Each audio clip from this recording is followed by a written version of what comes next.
sharp knife by cutting paper. It's a pretty common method. All of these knives are sharp and should cut paper. This knife is the knife that is the most dull, and it slices through paper, no problem. Kyle, you did a lot of the sharpening of these knives.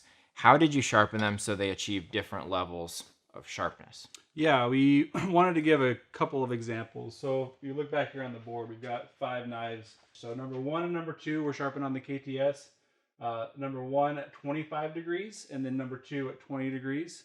Then we moved over to the precision adjust to give us that flat grind at 20 degrees. And then we went down to 15 on the last 2. Theoretically, the steeper the angle, the slicier it'll cut. So that's what we did for the last 2. And so as you can see, these are average scores that we got on our best tester. So averaging out, number 1, the convex at 25 degrees, it's 385, 201, 392 on the precision adjust at 20 degrees, 167 at 15, and then 113, kind of giving you these average scores.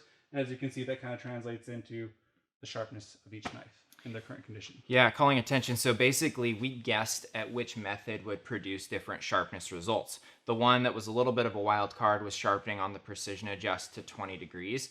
And Kyle, you sharpened that knife, but you sharpened straight from the 320 grit to the ceramic, and that's basically it. No strop, nothing else. So we're intentionally leaving that a bit coarse. As you can see, that was actually the most dull knife, so it may have benefited from more sharpening. They're all sharp, that's for sure. The difference being, like, we jumped on this 20 degree from a coarse down all the way down to the ceramic, and that is typically kind of giving you that toothy edge, which is kind of what I expected to be a higher best score, but it's going to give you that toothy edge. So I'll be curious how it performs on these mediums and stuff like that as we go through, versus, like, say, this what's supposed to be the sharpest, the 113. We're going to find out together exactly what.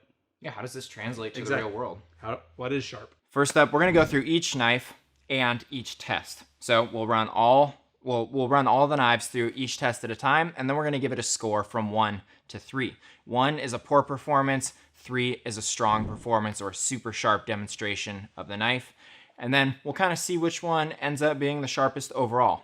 This is pretty subjective. There's a lot of feel in here. So either I will perform all the tests or Kyle will perform all the tests so that we have some consistency. But really, at this point, you got to take our word for what we're seeing and feeling with the knives. So our first test is push cutting. I'm going to set a piece of magazine paper. This is pretty thin magazine paper. I'm going to set that here, and I'm going to drop the knife straight through. Starting with knife number 1, which is the top of our chart. In theory, we thought it was the most dull. Pretty good. At the end, we had a little bit of a tear. Honestly, I'd give that one a 2. Okay. Knife 2. Woo. That was really clean all the way through. That's a 3. Strong performance. Now this is the most dull knife. We'll see. I'm going to give it one more shot on a clean piece.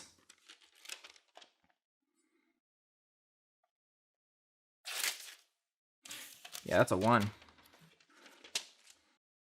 Number 4. All right, we folded to the side a little bit there. I do want to give it a fair shake here. I do want to give it a fair shake, but I'm open to it.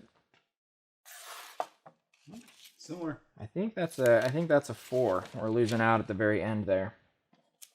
So what was the score on it? Oh, I'd give that one a 2 in the middle. In theory, our sharpest knife. This one had an incredible score on the best tester. It did pull in under 100, which is relative to a double-edged razor blade. Yeah, that was by far the cleanest. That's a 1. Or excuse me, that's a 3. 3.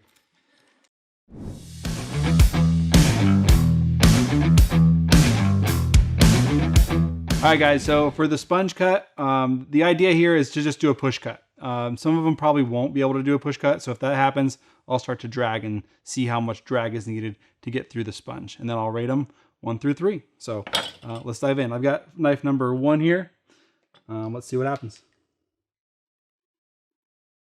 Nope, just pushing in. Let's see if I can get a little drag on it. A little bit.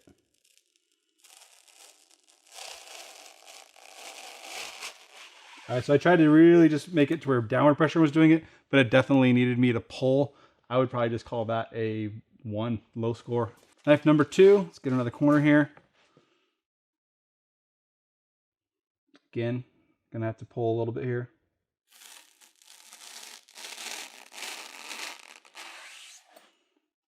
I call that a 1 too. Still not great, didn't even get the bottom there. This is supposed to be our dullest knife, knife number 3. Here we go.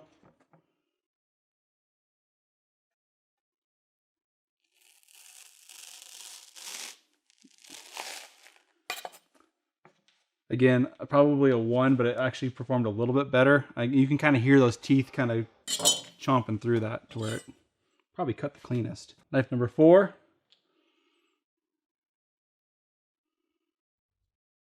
Nope.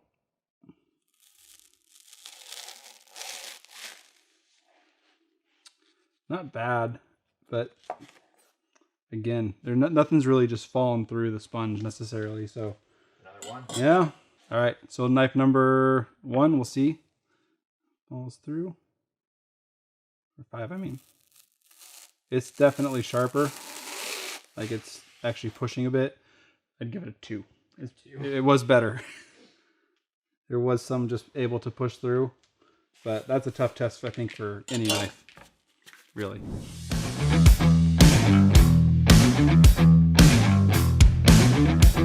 All right, guys, next test, we're going to use some pipe insulation. This is a little more rigid than that big sponge, so I imagine we should be able to push cut with some of these. We'll just see how it goes. You're finding this out as we're finding it out. So let's start with knife number 1. Here we go. That went right through. I'd give that a 3, actually. That went right through. All right, knife number 2. 3. This could be redemption for all these knives. Knife number 3. Oop, that one needed some help. So as soon as I started to drag it, I'd give that a 2. Knife number 4. That's a 3. Easy 3. Yeah, our sharpest knife. 3. That just fell through. You can definitely feel the difference, even between our sharpest knives and that knife in particular. It just was like a razor through it. So our next test is to drop some tomatoes onto the blade and see if they split. In all reality, I'm pretty sure all of them will, but that's fun, so let's show you guys.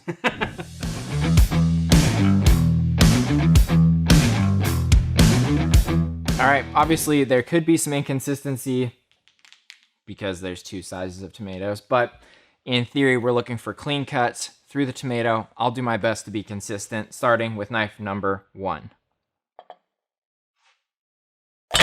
Woo. I think that was the fault of the large tomato. a little bit of That girth. seems pretty clean. We'll give it 1 slice.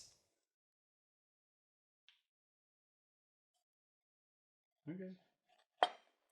That's pretty good on the slice, but I have felt sharper knives, so I'll give that a 2. 2. Second up. Easy peasy on the drop.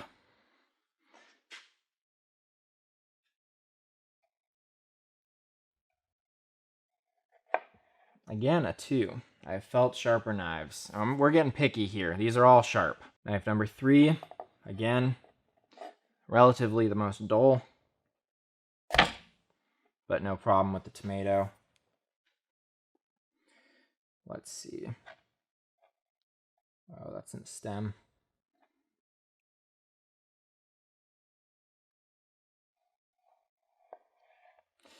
Too much pushing, and that was mashing it a little bit. Another 2. It's not struggling here. It's just not falling through.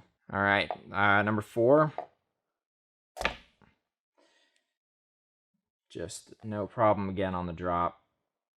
What do we got here?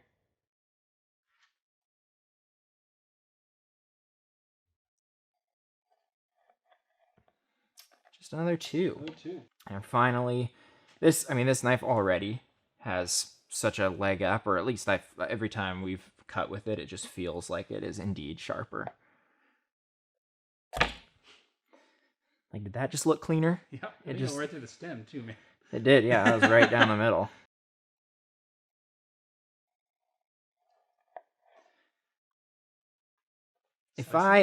It is slicey, so maybe I'm being too picky on some of this, but Like you're gonna say 2.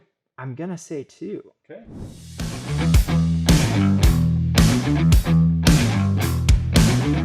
All right, our second to last test is to cut through some paper towels. This is borderline impossible, although I have seen it done with crazy sharp knives, usually like really tall flat grinds. We'll see how this works. No promises. Knife number 1. No. Like a 1 or a... No. Great job tearing it. Yeah, it's tearing it. That's like a 0. Does not cut. Call it a 0. Does not cut. Number 2. No, that's also tearing. I'll give it one more shot. Ooh. There's like one little section in there that has a flat. See, there's something. All right. So we got a 1. A 1. We got a 1. The most dull, technically, knife number 3. All right. Surprise, surprise. Wow. That toothy edge might be tearing through there. Not the result I was expecting at all. We're getting somewhere. That's a 2. Knife number 4. Very sharp. 167 average best score of 3. But also more highly refined. Mm-hmm. And we're back to ripping. Interesting. Yep, nothing. I'd give that back to the 0 score. Wow. And finally, number 1, the sharpest knife, at least so far.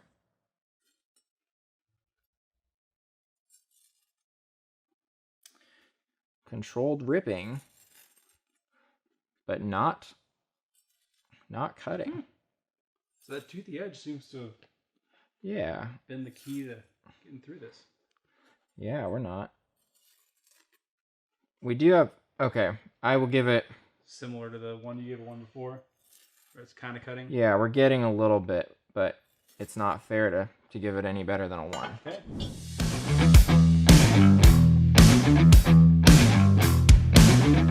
All right, guys, this bonus round time. You've probably been seeing the balloons sitting here the whole time, wondering why they're here. We're going to use this as a bonus round just to see how the knives perform against the balloons. I'm going to do a drop test, and then I'm going to go ahead and just drop the knife on the balloon and see if it pops, if they're still surviving the drop test. And then I'll pull similarly to the sponge. We'll see how it goes. So starting with number 1. Number 1. Here we go. We're going to try a drop test. We're going to dedicate the green balloon to the number 1 knife. Bounced right off. Oh, it's like, I'm going to give it one more try just because. Okay, that's not happening. All right. Now we'll go to, I'm just going to put some pressure on the balloon and see what happens. Nothing. A little more pressure. Nope. Try slicing. There it went. Okay, so that one, I think I'll give a 1. Yep. As the baseline. I feel like it would be fair, a 3 if it drops, a 2 if it's touching, yep. A 1 if it slices. That makes sense. Yeah. All right, red balloon for knife number 2. All right, here we go. Heart attack. Everybody stay calm. Here it comes. The drop test. Oof. Give it another drop, see? Oof. All right, that didn't work. Let's get to just a touch. Nothing. A little more pressure, nothing. Oh, there it went. Again, same score. Same exact, almost thing happened there. All right, knife number 3. Drop test. Yellow balloon. Here we go. Oof, man, you just expect to hear that pop. Ugh, and it doesn't happen. Okay. I expect that one because it has some teeth on it. Right, you'd think it'd like poke, but no. Let's see what happens on the touch. That one actually was probably the worst. It actually drug a little bit before it popped. The other two, as soon as I moved them, they popped. Still a 1 though? Yeah, 1. Blade number 4. More challenging if they were too inflated. Right, they would have just popped immediately. Here we go. Oof, oof. I thought maybe it was gonna hit the heel of the knife there and hit that corner. Nope. All right. Touch. Okay, slicing. That was the worst one yet. Worst. Still based on our scientific scale, that's a 1. Yep. The sharpest knife is not going right through. We'll see if the drop. Touch. Nope. Start to drag. Yeah, that one was like the first ones in the category. It barely started to move and it popped. So.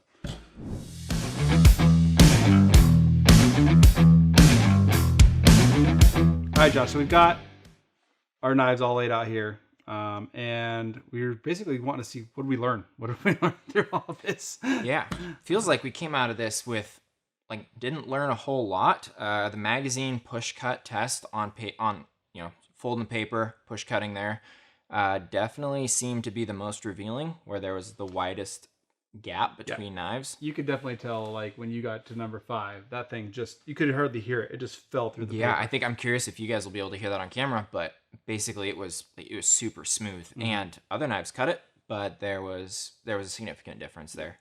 Toothiness mattered for some things. Surprisingly, for the paper towel, didn't see that one coming. I really thought that just super razor sharp would have been better for the paper towel, but same here. I was interested. We've seen a lot of activity, and personally, I know we've both been sharpening on the precision adjust a lot, and it gets really sharp. It's a flat grind rather than a convex, and so it really comes down to, convex at 20 degrees may have an effective edge angle closer to 23, 24, something like that, because it rounds in at the very end. It doesn't create a rounded edge, it just leaves more metal by the edge. A little more edge retention. Yep. When you get a flat grind, it's just that super slicey feeling. So I thought that was automatically just going to be sharper by nature, and it wasn't. No. I mean, we saw when we tested in the beginning that the KTS, the Knife and Tool Sharpener Mark II, had a similar performance to the, if not a little bit better than the Precision Adjust. Yeah, I think that speaks a lot to that 6,000 grit micromesh belt. I mean, I was just barely bringing it across there, just trying to. I wanted it to compete with the Precision Adjust, the number 5 here. So I really tried to make sure we gave it a leg up, and I was really surprised at how well it did perform. Yeah, the belt. I think that's a great point. The belt is about 6,000 grit micromesh. It's a really cool, a lot of technology in that belt actually, compared to the 1,000 grit ceramic. So by nature, and it's like power stropping, so you can get really sharp really fast. And we thought that it was kind of like, the short cut version, and so it shouldn't be as sharp. But man, it was super sharp. Overall, yeah, this knife scored 12 points total. Higher score was better. I think it was the second knife, that sharpened with the KTS Mark II, just behind it, was right behind it with 11 points. Everything else was tied at 9. Some of them actually performed the exact same. Obviously, this is an extremely scientific test, so there's no room for error. But we did learn some stuff, man. Like, I was really impressed with how you took number 4 and number 5. Exact same thing, only Josh stropped number 5, and that's what got it to that, like, below 100. So that shows you just how much stropping affects the edge of a knife in a way that really takes it to that next level sharp. So that was cool to see, and how it performed as well. So if you guys want to see more stuff like this, let us know in the comments. We love doing it. We can get more specific if you'd like. We can keep it loose and have some fun with it. But this is just the kind of thing we thought would be mix it up for you guys. If you want to see more of it, make sure you let us know down in the comments. Ask some questions about how we put this together. Whatever you want to know, we're happy to talk to you about. So. All right, guys, that's going to do it for this week. Thanks for watching. As always, we hope you learned something. Leave us a like if you did. We'll see you next week.